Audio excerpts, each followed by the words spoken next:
Welcome to the Old Time Radio Westerns. I'm your host, Andrew Rhynes, and let's get into this episode. This episode is going to be Frontier Gentleman. Original air dates March 16th, 1958. In this episode, Big Sam is running for governor and wants Kendall to write a nice story about him, and he won't take no for an answer. Title of this episode, Big Sam for Governor. Hope you enjoy, and again, thanks for listening. Big Sam Hobday was a very important man in Helena, Montana Territory. He wanted to be even more important and insisted that I write about him. This is what I wrote.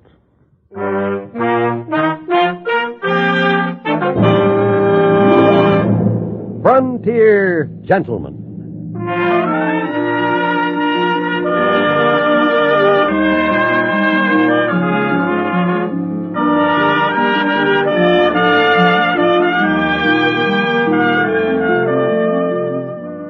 Herewith an Englishman's account of life and death in the West. As a reporter for the London Times, he writes his colorful and unusual stories. But as a man with a gun, he lives and becomes a part of the violent years in the new territories. In just 1 minute, we will bring you this latest report from the Frontier Gentleman. Did you fill up the gas tank of my swept-wing Dodge? Yes, I did. That'll be 80 cents. She didn't need no oil or nothing. Okay, wipe off the windshield, will you? Yeah. Hey, this is some big windshield, boy. Yes, it's a Dodge picture window windshield. I can't reach the middle part, right up there where it curves back. Hold my ankles and boost me out on the hood. All right, up you go. My, this is a big car. I still can't reach all the windshield. Well, just walk out on the hood and finish it up. Okay. Boy, you must be rich to own a big car like this. Well, actually, Dodge costs less than 59 different models of the low-price field. I just got all the car I was paying for. I forgot my squeegee. Here it is. Why, I could afford a Dodge. Come on, we'll see a Dodge dealer. Well, put up to the pump and I'll swing down.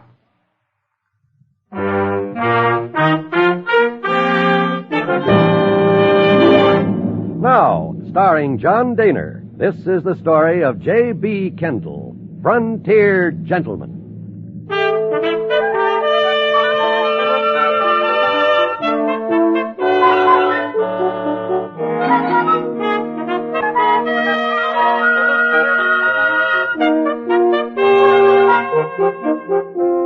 I had been 4 days in Helena, the capital of Montana Territory. It fascinated me, this lusty city, which owed its very existence to the discovery of gold. It was the evening of that 4th day that I was made aware of the fact that my presence in Helena was a newsworthy event. I was eating my dinner in the Hotel Colorado. Mr. Kendall? Yes? The name's Coleman. Don't think we've met. How do you do? I'm manager of the hotel. Thought maybe you'd like to see this. Rocky Mountain Gazette. Oh? Right there, see? Oh, yeah. Yes, sir. Correspondent for the London Times visits our fair city. That's you. Well, I wouldn't exactly I got say the whole that... story about you and the kid and them claim jumpers you brought in a few days back. It has. We're mighty proud to have a visitor from foreign shores with us, Mr. Kendall. Anything I can do for you, you just sing out. That's very kind of you, Mr. Coleman. Will you be staying a while? Oh, no. No definite plans. I'd like to do 1 or 2 stories from here. Yeah, kind of put Helena on the map if you did. Mm-hmm. You might mention my hotel while you're at it if it's not too much trouble. No trouble at all, Mr. Coleman. That's fine. I'm obliged to you. Much obliged. Now, you be sure... Something wrong? Those fellas just come in. Walking over to the bar. Ed Jeffers and Tucson Willie. Big Sam's boys.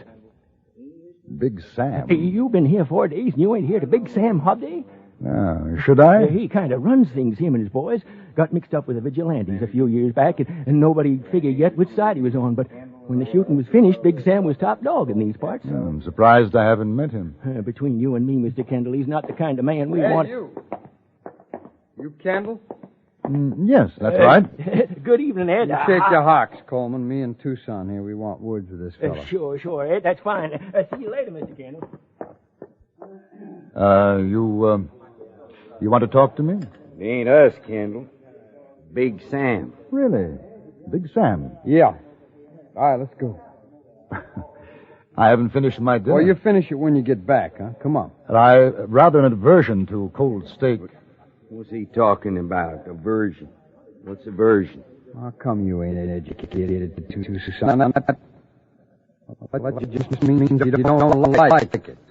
Would you like to go over to the bar until I'm finished, and then possibly we can talk about it? Mister, I guess you just didn't hear me right. Big Sam wants to see you now. Well, you tell Big Sam I'll see him. He can come to the hotel in the morning. Man, you shouldn't ought to even think like that, let alone talk it. Hey, Tucson. This place getting real fancy. Look, yeah. They lay a cloth on the table for a man to eat off it. Yeah.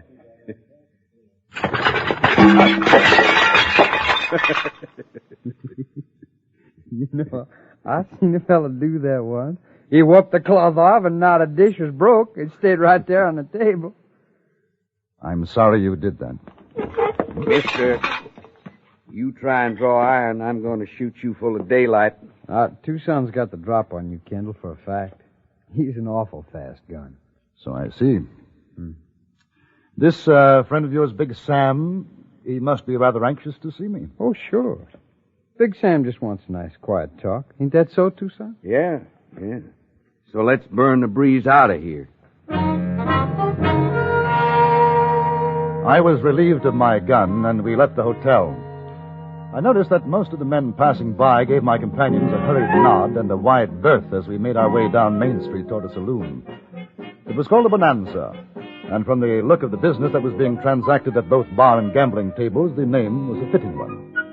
I was taken upstairs and shown into a quite gaudily furnished room. Sitting behind a table was one of the largest men I've ever seen, literally shoveling food into his mouth.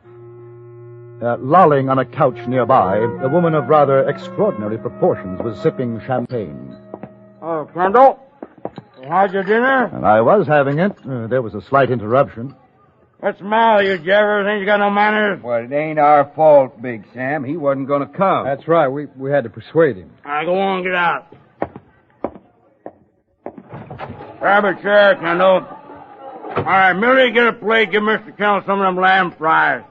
Best doggone lamb fries you ever ate, Kendall. Go ahead, sit down. This here's Millie.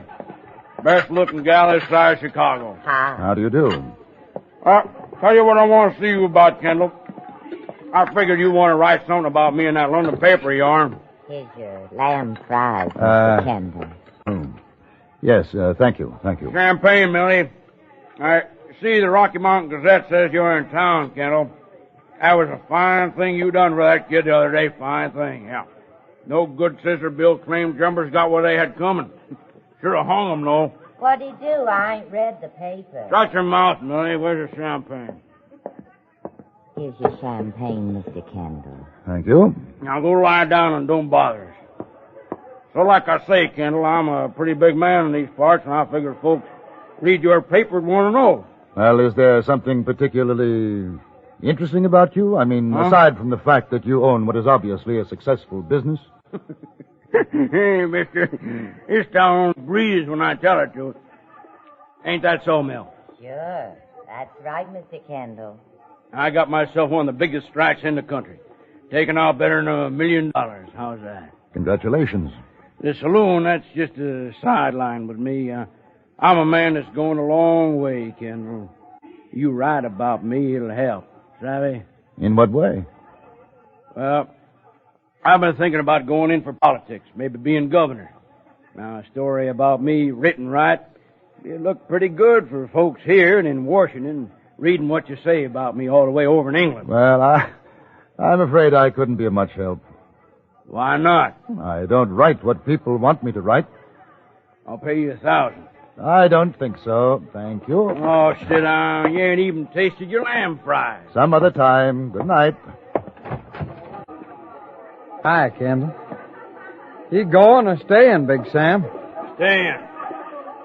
Well, now you go on back inside, huh?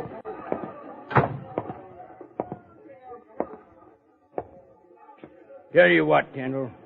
I'll pay you $2,000. Easiest money you'll ever make. Sorry. Well, I'm being nice to you. I ain't used to people saying no to Big Sam. I'd say now's as good a time as any to start getting used to it. Mill, go to bed. I ain't sleepy. Get sleepy. Kendall and me want to be alone. Nice. You're 9. She's a good gal. All right, what's your proposition? I haven't got one. 2,500. No. Listen, boy, I run Helena. You do what I say. Or? Ain't no use us whittle-wanging. I like you. Now, what do you want? A newspaper here in Helena? I'll buy you one. You're wasting your time. Maybe you ain't hurt. It don't pay to get Big Sam Hobday on the prod. Hobday. I'm getting tired of this nonsense. You might as well get it through that skull of yours once and for all. I haven't any intention of writing a glorification of your political charms. Understand? And I'm going to have to teach you why they call me Big Sam.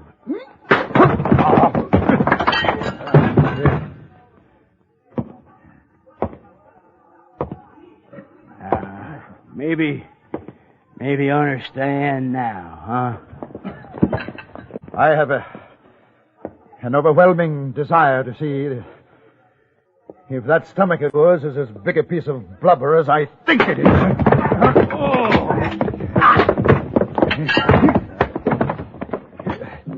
He must have weighed 280 pounds, but I found out very quickly that looks can be deceiving. There wasn't any fat on him. He was as hard as rock, and so were his fists. I vaguely remember getting in a beauty on his nose, and then something sloshed me over the left ear, and I was finished.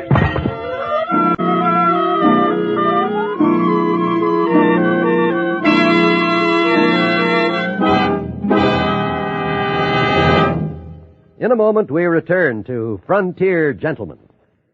Today on CBS Radio, Everett Sloan stars in a thrilling drama about a big game hunt on Suspense. You'll find excitement waiting for you, too, on our next high-tension episode of Yours Truly, Johnny Dollar. Today and every Sunday, enjoy one fast-moving drama after another on most of these same stations. And now we return you to the Antony Ellis production of Frontier Gentlemen.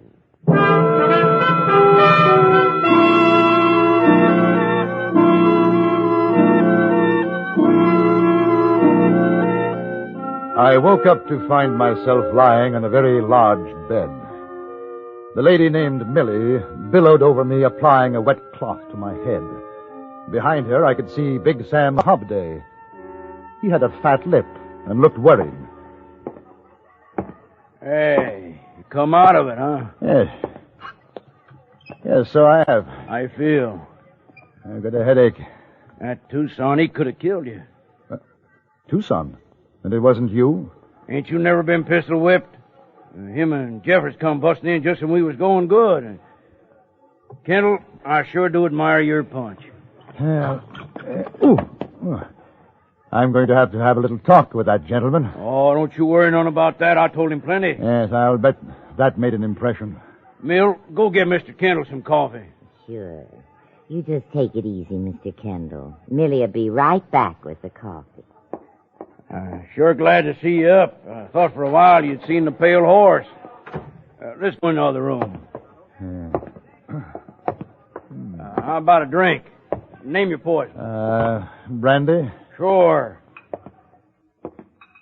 You're all right, Kendall. And when Big Sam says so, it means something. Now, I want to do something for you. I think you've already done more than enough. Yeah, you're all right. Yeah. Now, how about it? How about what? You writing a piece on me? I thought we'd settled that. We ain't settled nothing. Must we go through it again? I told you, I write only the way I see things, not as you or anybody else wants me to.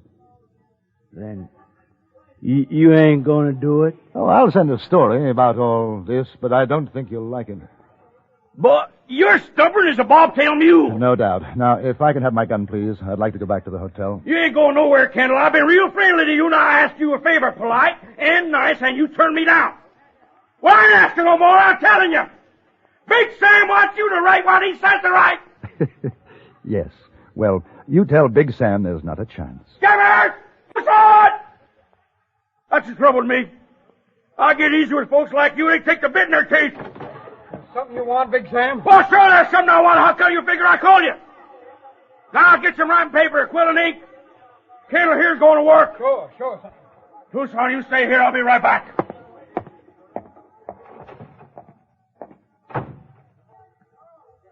How about you sit down, Kendall? Yeah. That's fine.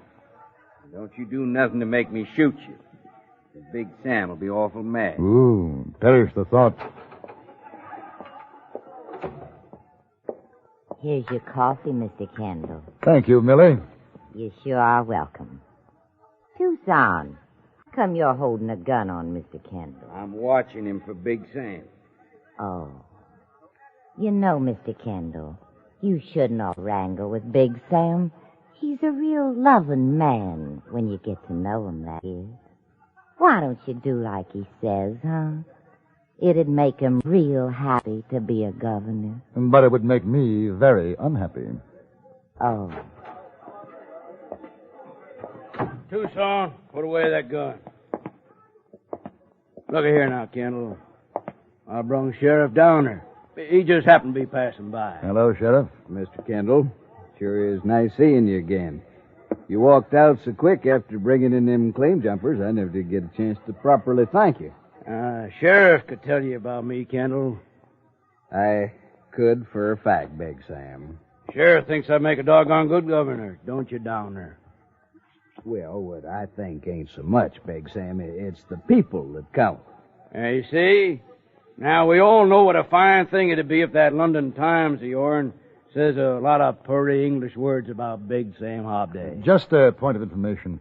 Sheriff, are you aware that I am being held here against my will? Well, sure he is. As a citizen, I've been keeping you for the sheriff because you disturbed the peace. I disturbed the peace? That's right. I invited you up for a peaceable talk and you jumped me. That's against the law in Helena. Ain't that right, Dehner? If a man wants to bring a complaint, I guess it is. Now, I'm a fair man. Don't hold no grudges. As far as I can see, no harm done. So you write what I want, and I don't swear out no complaint. You know, if I didn't have more respect for the people I've met in the territory, I'd do it. What does that mean? The answer is still no. Dehner, take him over to the jail. Oh, now, I got my rights.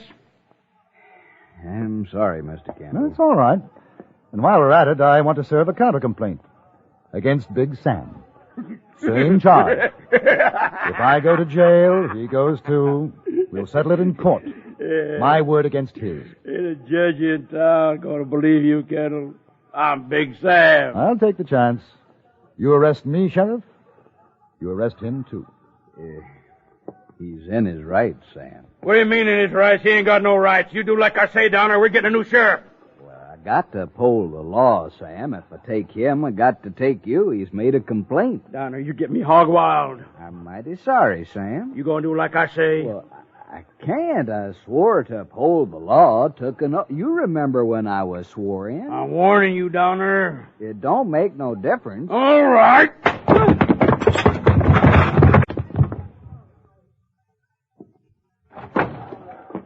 I found papers. Hey, what's the matter with the sheriff? You and Tucson lay him on the bed inside. Mill, go take care of him. Felt like maybe I broke his jaw, poor feller. Now, Kendall, you see how it is around here. Why don't you just fall off and cool your saddle and write your piece? The boys will keep you company. Jeffers? Yeah? I'm going downstairs for a while. You and Tucson keep an eye on things. Kendall, you have that finished when I get back, you hear?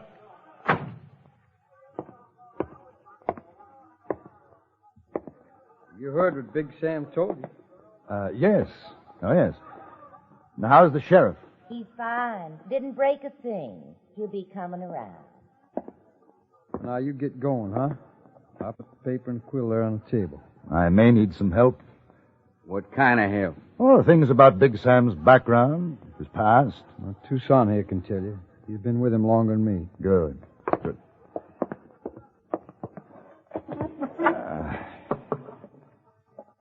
Now, where was he born? Kansas, I guess. Near as I can remember. Kansas, huh? How old is he? Ed, how old is he? I don't know. Mill? He never said. What did he do before he came to Helena? Well,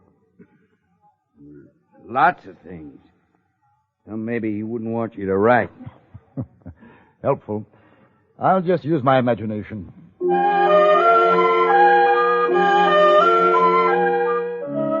I began to write flowery, revolting nonsense. Tucson came closer, leaning over my shoulder. From time to time, I asked him a question. I knew if I could take him off guard for just a moment, it would give me a chance to get his gun. I had filled almost 2 pages when the time came. Well, now, what do you think of this, Tucson?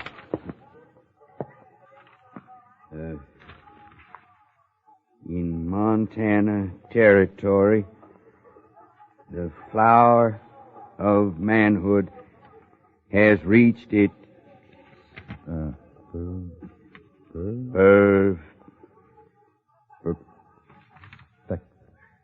perfection. That's right.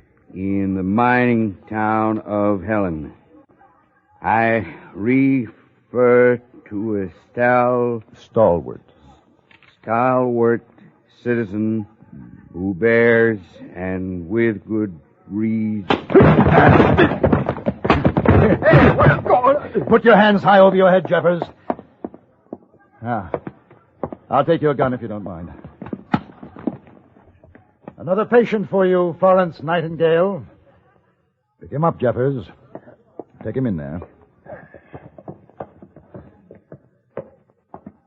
Kendall, Big Sam ain't gonna like this. I have an idea there'll be quite a few things Big Sam won't like. This is the least of them. Move over, Sheriff, honey. You got company. All right. Let me up. Millie, you souse him with water. Get him awake. I'm arresting him. And you, Jeffers. Big Sam, too. Mr. Kendall, I'll ask you to be a witness at the trial. My pleasure, Sheriff. And you can't arrest Big Sam. Listen, boy. Maybe I ain't the best sheriff in the country, but there ain't a man alive gonna bust me in the jaw and get away with it. Oh, he didn't mean nothing, Sheriff. He's just a big, playful puppy. Kendall! Tucson! Jeffers! Shall we break the news to the playful puppy? Sam, I'm arresting you for doing me a bodily harm. You're fired, Dehner. I'm firing you right now. Roll your blankets and pull freight out of here. We'll let the judge decide that.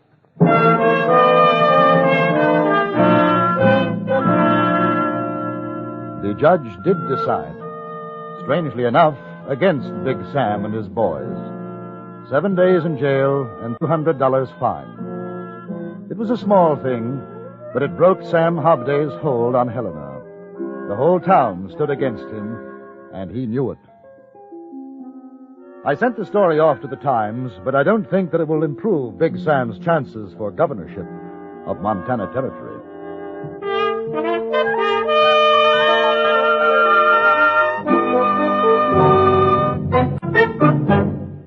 Frontier Gentleman was written, produced, and directed by Antony Ellis and stars John Dehner as J.B. Kendall.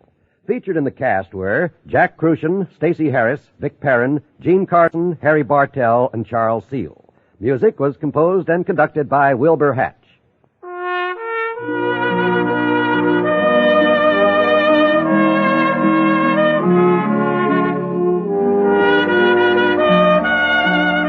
Now stay tuned for the Ford Road Show, which follows immediately over most of these same stations.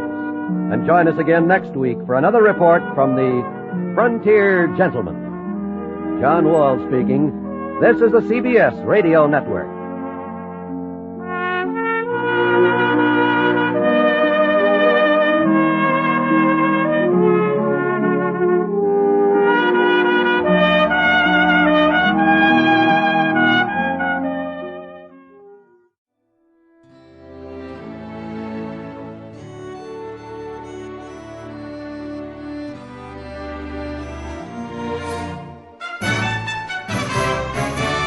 This has been a presentation of OTRWesterns.com, and we hope you enjoyed. Please take some time to like and rate our shows in your favorite podcast application. Follow us on Facebook by going to OTRWesterns.com/Facebook. Join in the conversation by going to OTRWesterns.com/Discord. And don't forget to send us an email, podcast@OTRWesterns.com. This episode is copyright under the attribution, non-commercial, share alike copyright. For more information, go to OTRWesterns.com/copyright. Have a great day, and again, thanks for listening.